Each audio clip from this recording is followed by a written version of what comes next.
Guild Wars 2's Herald has got an amazing new build with the greatsword. I need to preference this build by saying you will need the newest expansion, Secrets of the Obscure, and if you don't, there is still a lot of decent Herald builds with sword, and staff, but this build predominantly uses a greatsword. Super easy to play, and let's have a look at why this build is just so damn good. First and foremost, for the positives, that F2 facet skill, absolute god tier. Whether they're playing DPS or quick support, having that skill makes my life as a DPS or a support player so much easier. Extending boons past the 100% mark, making everything just so much better. Heralds are fantastic. This also means that on landscape, they're also providing their own boons, self-sustainability, great boon given. Even as a DPS player, you're still given prot, you're given fury, you're given a couple of stacks of might, and even some regen. Herald also providing a ton of CC. You've got your star 5, you've got a couple of options on your weapons, as well as just your elite skills, things like that. You can absolutely shred CC bars, especially if you have a bit of time to prep. And another massive positive is the fact that you're switching literally one trait and you're going for an incredible power DPS doing 40 to 41k to a support class that's at this point doing around 36k, which is more than any other power support class at this point in time. And for the negatives, you don't have any range. This is the only reason why I didn't give it 5 out of 5 for fractals, is because in fractals you are spreading for mechanics quite often, and having some sort of range for those moments usually allows you to kind of keep your DPS up. Herald is obviously completely melee in this build, and that's the only negative downside I can think of. Yeah, you got to also watch your energy management, making sure that you don't go down to 0, and obviously stopping your F2 facet. That can be something. And sometimes, yeah, prepping for CC bars, you know, you might not have enough energy to do big CC if you're not prepared for the fight. So good fight knowledge as well, highly important. So those are the only two things I can think of. Now let's have a look at the gear and stats. For gear, you're going to want to basically build exactly how it was in my previous guide. Full berserkers all the way through, weapon, jewelry, everything. If you want to, you can switch your back piece to a dragon piece. What this will do is it will give you 27 vitality as opposed to the 27 extra on precision. This is not game changer, it's just a little bit of extra HP. If it's berserkers, it doesn't matter. Don't stress about it because we are going to overcap on crits slightly. For runes, you want a Rune of the Dragon Hunter. This is the best utility and the best output you will get. If you do have Rune of the Scholar, it's not the worst thing in the world. It's not like it's going to ruin the build. It basically just drops a little bit of ferocity and gives you more power.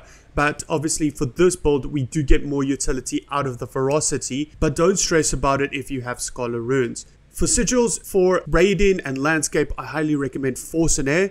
However, for fractals, you can switch out Air for impact. This will obviously spike your damage a little bit better. And for your relic, we want Relic of the Thief. Relic of the Thief is performing the best for this build, so that's what we're going to use currently. For your weapons, you want obviously the greatsword. You can do this build completely as is with all your berserker pieces and a greatsword, although it is always recommended to have a staff. The staff allows you to have your Condi cleanses, your blocks, and massive CC.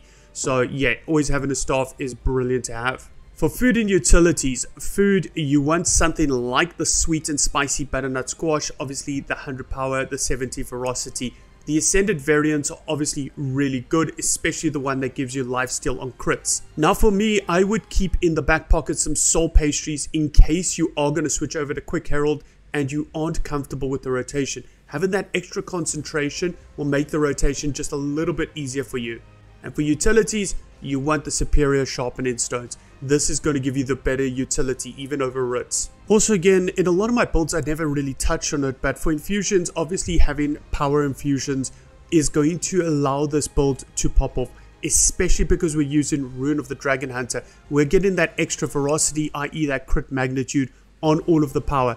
So the higher we can keep our power, obviously the bigger our DPS spikes are going to be and the more DPS overall. Do not underestimate how important these power infusions can be, especially on this build. Now let's have a look at traits and specializations. For first specializations, we'll go into invocation. Your first minor trait, Invoker's Rage, gaining yourself some fury when switching legends, obviously on a 10-second cooldown. Yeah, it's 5 seconds of fury, but because we're Herald in general, we're not really going to struggle for fury, but yeah, it's a minor trait.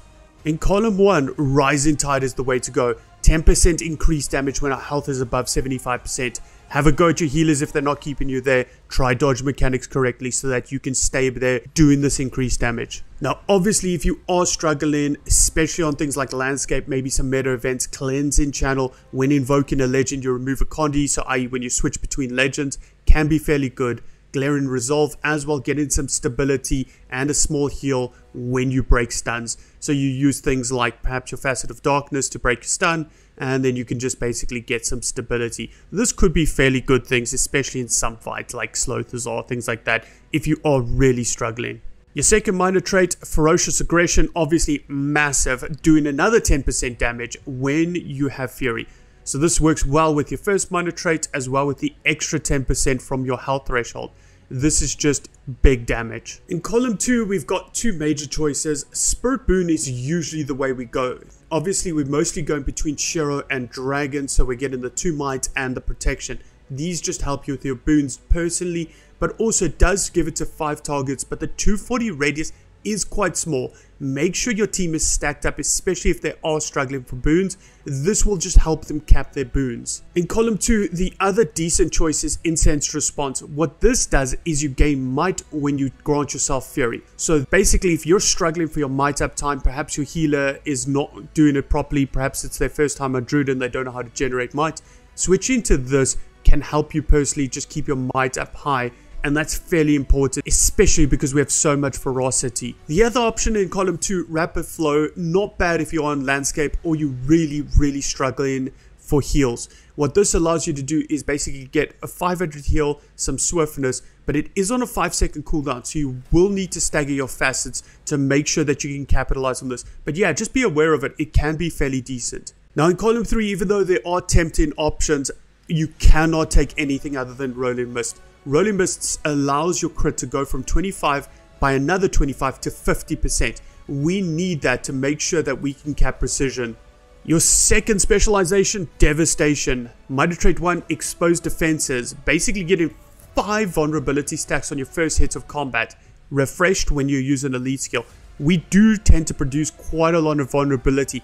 And this is actually incredible for raid groups and fractal groups, because sometimes in certain encounters, especially things like Twin Lagos and things like that, you might struggle for vulnerability uptime. In column 1, again, Unsuspecting Strikes, the best way to go. 20% damage if the target is above 80% health. So this allows us to do some big spike damage at the start of a fight. Now in column 1 as well, if you are in landscape, a Battle Scarred is not the worst thing in the world. It allows you to do some siphon damage and some extra healing on a 10-second. You basically can keep this buff up almost permanently by using your healing skills in one legend, switch to the other and use the other skill. So basically this is just extra survival. Minor trait 2, Destructive Impulses. We're only getting that 5% increase of damage. We are not getting the bonus because we do not have an offhand weapon. In column 2, Notoriety is a massive trait to take. What this does is it increases our power that we get from might by 10, but decreases our condition damage we get from might by 10. So this allows us to take advantage of all of that ferocity. That is why generally Rune of the Dragon Hunter is performing better than Rune of the Scholar, because we're taking more advantage of so much power already. To stack more power is working out less effective than to stack more ferocity. Now there are traits like Assassin's Presence which will affect your minor trait in Invocation to try get the extra damage, as well Thrill of Combat, basically gaining battle scars while in combat, allowing you to just get more survivability. These traits are not bad, but generally we're going to stick at meta. And in column 3, the extremely good trait Swift Termination. 20% damage when the target is below 50% health. Obviously doubling up nicely with Unsuspecting Strikes, good burst at the beginning of the fight, good burst at the end of the fight. I usually have a joke and say that if you're doing Slothazar, try time the time you take the mushroom in between 80 and 50% to make sure that you're getting the best burst still. Now in column 3, Brutality is actually interesting. You gain Quickness when swapping weapons for 3 seconds, which is okay. But while under the effect of quickness, you remove a stack of stability every hit 1 second interval. This can actually work out fairly good in some fights where ads do get stability. You can basically help Boon remove the stability so that you can basically either CC a boss or control a boss. I'm thinking of fights like Kadim 1, but I've never tested this, so don't go too much into that. Other than that, Dance of Death basically allowing you to get battle scars when you apply vulnerability, as well as increasing the healing of battle scars when below 50%. I'm mentioning more the battle scars so that if you go into landscape and you're more interested in survivability and playing this as that solo story class, these are the things you actually need to be thinking about, because the survivability from battle scars is actually fairly good. And into our elite specialization, Herald. Our first minor trait gives us access to your F2, your facet of nature.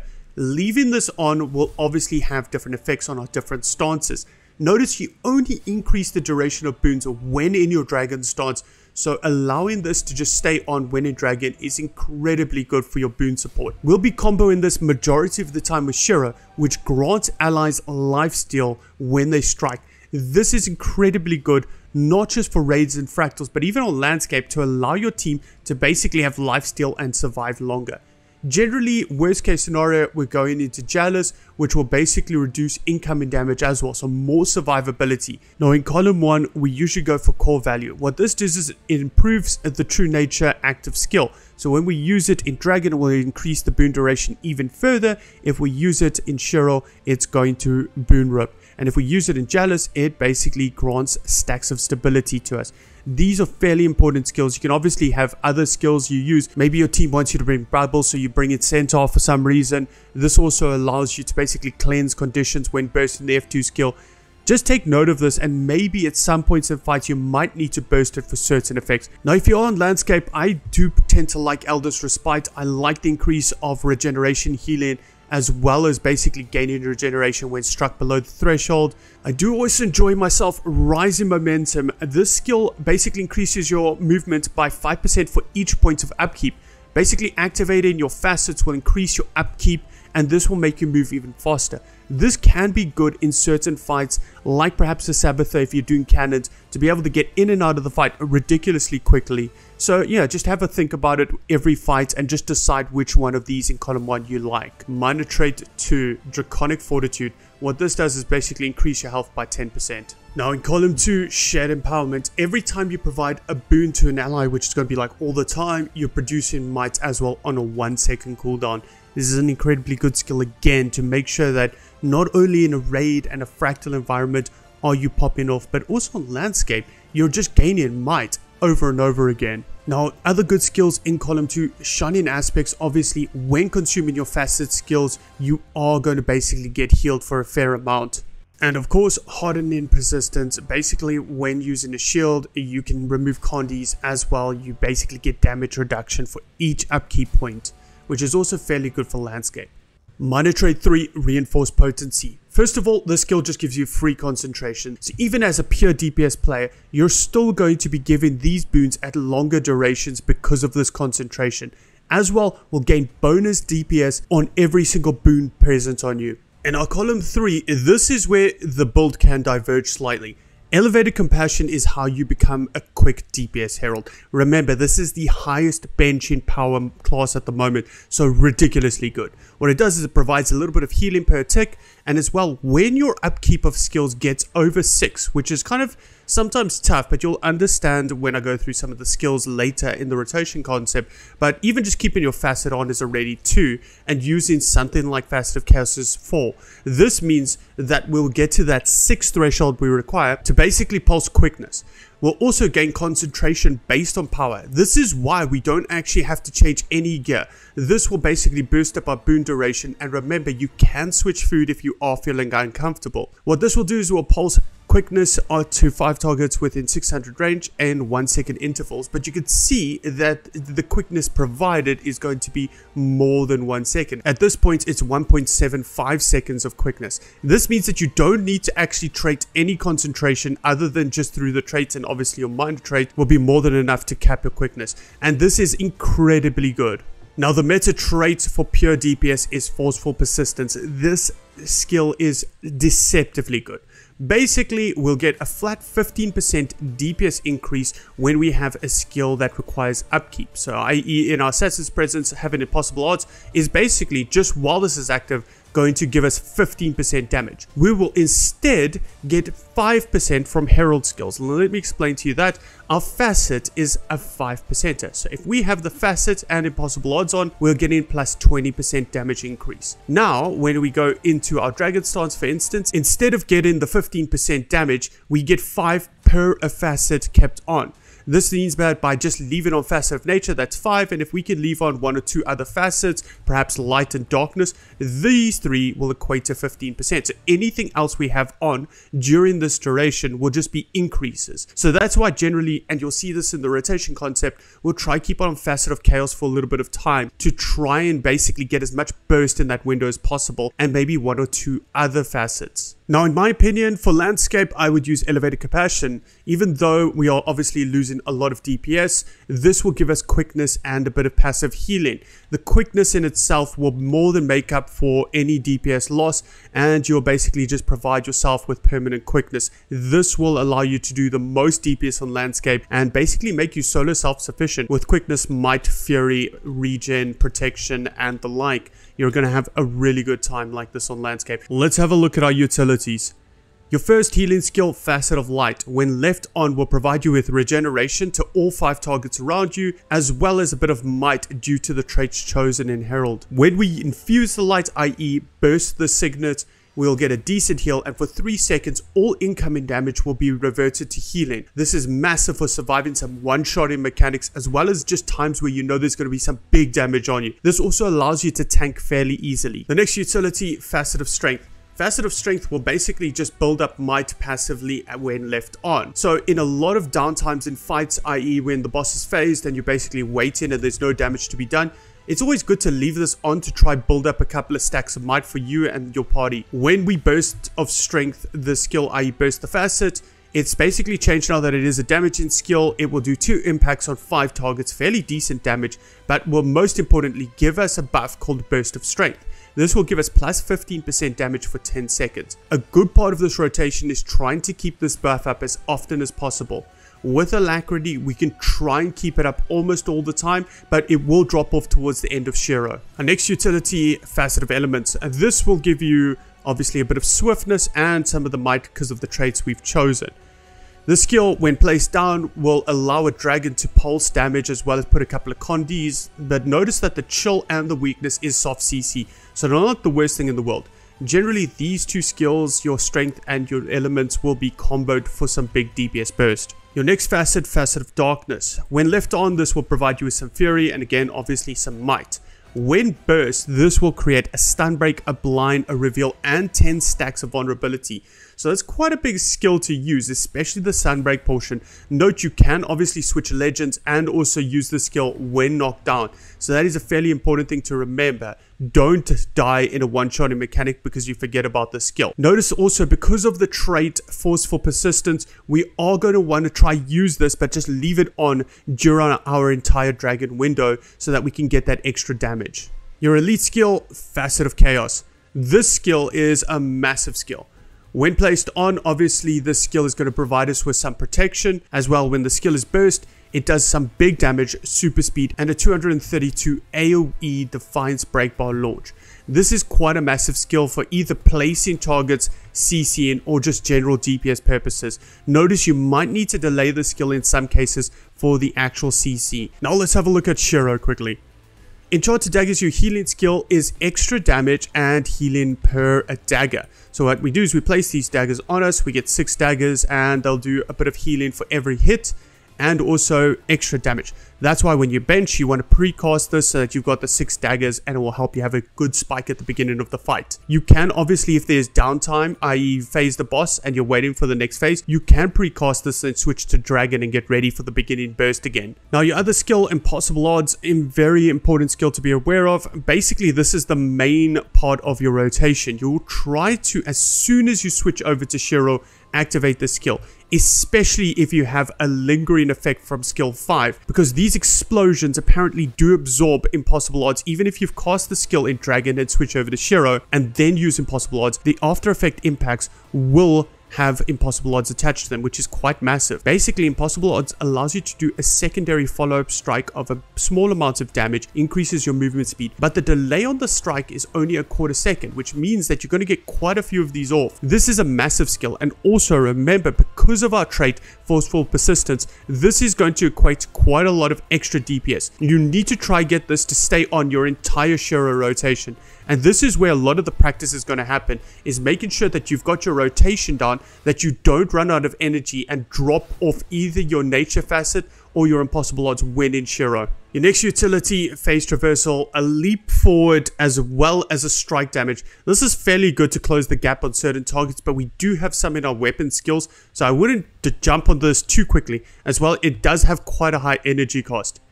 Your next one, Repose in Shadows. This is the opposite. This stun breaks you and leaps you backwards. Just be aware of that distance that it is going to shoot you backwards. It will remove all movement impairing effects as well as grant you a little bit of fury, and it is an evade frame. This can be pretty massive in some fights, but in terms of your general rotation, you're not going to have enough energy to cast these two abilities. Then your elite skill, Jade Winds. Absolutely god tier CC, massive AoE, 5 target, 3 second, as well as vulnerability and a bit of damage. Generally, in your rotation, you're not going to be able to use this because you're not really going to ever have more than 50 energy. But in certain fights, perhaps you're doing a Samrog or something like that, you kind of can switch over to Shiro, let this build up and use it just to help with some of the CC. Now, I'm not going to spend too much time in Jealous, but a few things I just like to always go through is Inspiring Reinforcement. This is a massive stability gain. This can give more than 10 target stability if you move in and out of the road.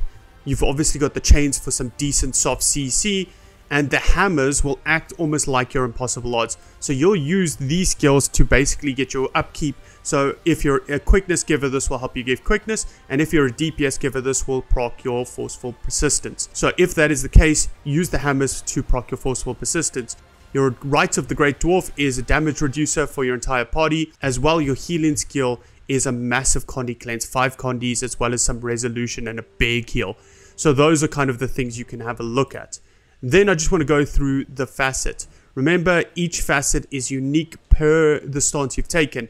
So for your general stance, in Shiro, you're going to get some decent lifesteal, and in Dragon, you're obviously going to have some decent boon duration increasing. Now let's have a look at those weapon skills. Your auto attack on your greatsword is massive DPS. Notice how the damage climbs up from 1k to 1.4k. Your second slash gives you some of that vulnerability. Your third slash gives you vulnerability as well as chill. Remember, soft CC, so not the worst thing in the world, even when there's a CC bar present, just to auto attack to try and create that soft CC. Skill 2, Mist Unleashed. This is the second most important skill in your DPS rotation, and you want to try get 3 of these hits in instead of every single legend stance. Skill 3, Phantom's Onslaught.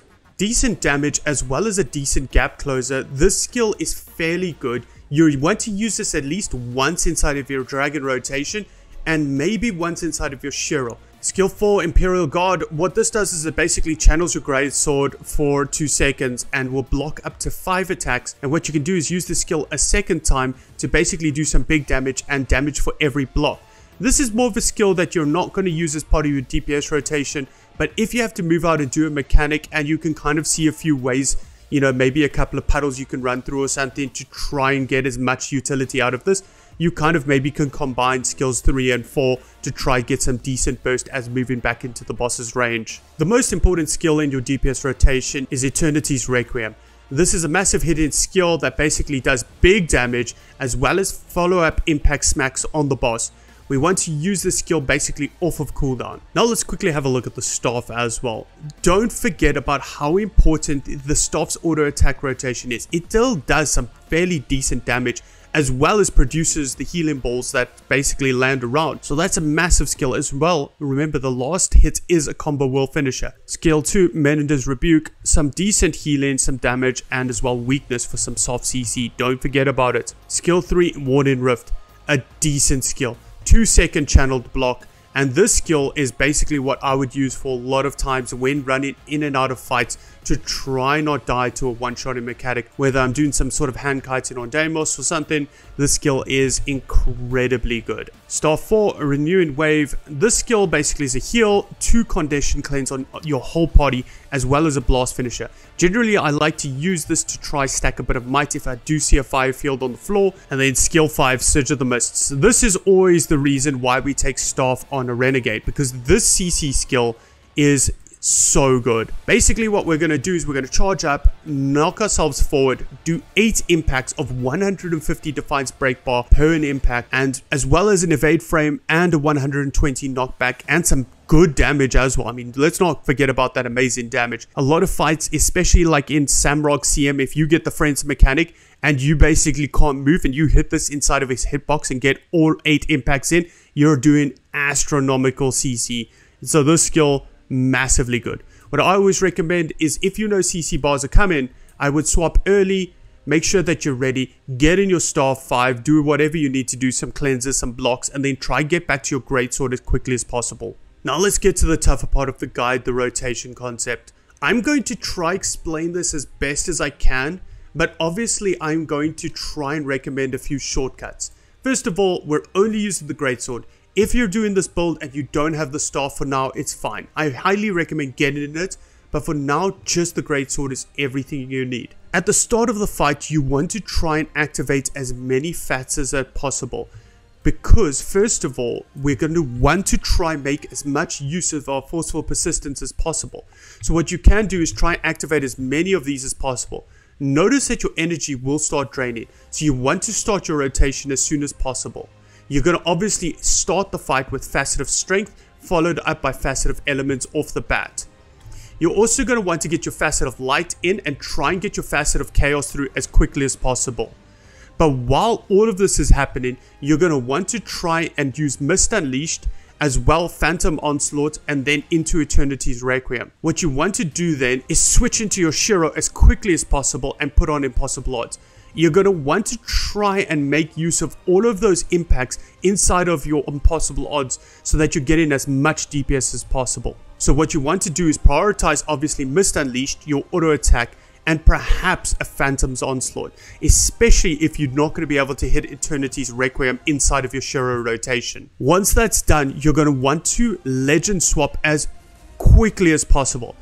Every single time that you're going to Dragon, you're going to want to go Facet of Strength, Elements, and Burst both immediately. So you basically want to get something like this, and then basically put on Light and Darkness and just leave them on. Those 3 skills left on are going to not drain any energy as well. They're going to give me that 15% damage that I want, obviously, from my Forceful Persistence. Then I'm going to want to use Facet of Chaos and leave it on as kind of long as possible, but not too long. Now, obviously, with Facet of Chaos activated, we are going to start draining energy a lot quicker. So you need to have your mind clear of what your plan is. You want to prioritize Mist Unleashed, obviously Eternity's Requiem, and if you can, a Phantom's Onslaught, as well as just as many auto attacks and complete the auto attack chains. You don't want to go only 1 or 2 hits in, because that's just a massive waste of DPS. So when this is happening, you want to try get as much DPS out as possible and then burst this, so that you're basically holding yourself at a certain point. This will allow you to time the landing of your rotation. You obviously need to leave enough to just before you switch to Shiro, go Strength and obviously Elements, burst, and then go into Shiro.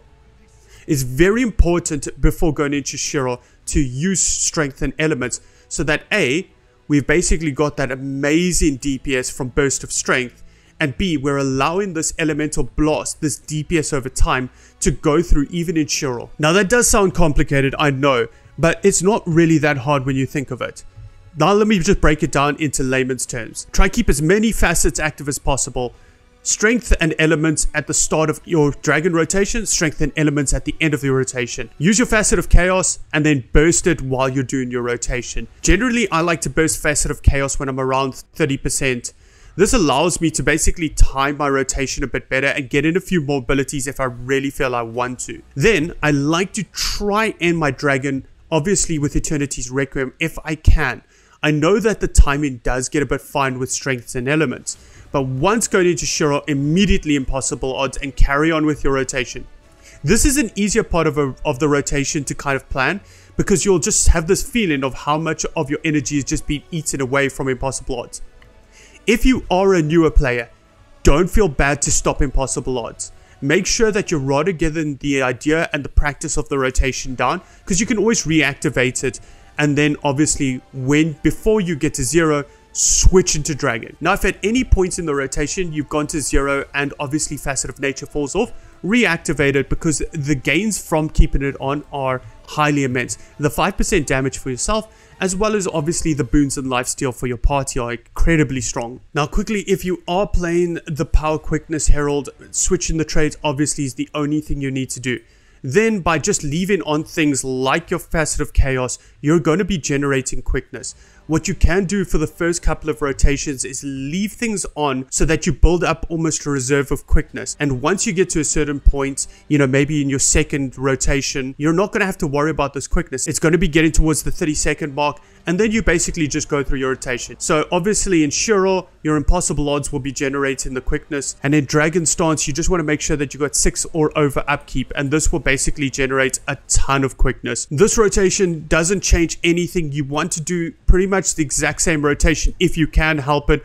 Obviously now you don't have to worry about keeping up things like Facet of Darken and Facet of Life, because we're not going to get the bonus from Forceful Persistence. So we're using our facets only for boons and also just for generating some of that quickness. And that's it. That's literally it. If you can do that, or even try to kind of get the concept of it, practice around on landscape, tinker around in some strikes and fractals, you're going to have an amazing time. This build is performing so high. It's almost on 41k with allies, and also when you do the quickness, it's doing incredibly amazing things. I really think this build is great. I prefer it over Vindicator for a couple of reasons.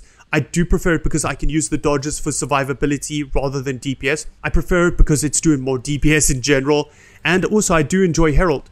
I love having the signet on. The Facet of Nature is an incredibly strong skill. And yeah, I way prefer this in general. And also, I feel like Herald in general on landscape is so good. Like, if I didn't have the Shortbow Soul Beast, I would be playing Herald on landscape. Thanks for watching the guide. I really hope you've enjoyed it. If you have, please shoot me a like and a subscribe. That'd be flipping amazing. And if you didn't enjoy the guide, thanks for watching anyway. And I hope to see you guys in the next one. Cheers.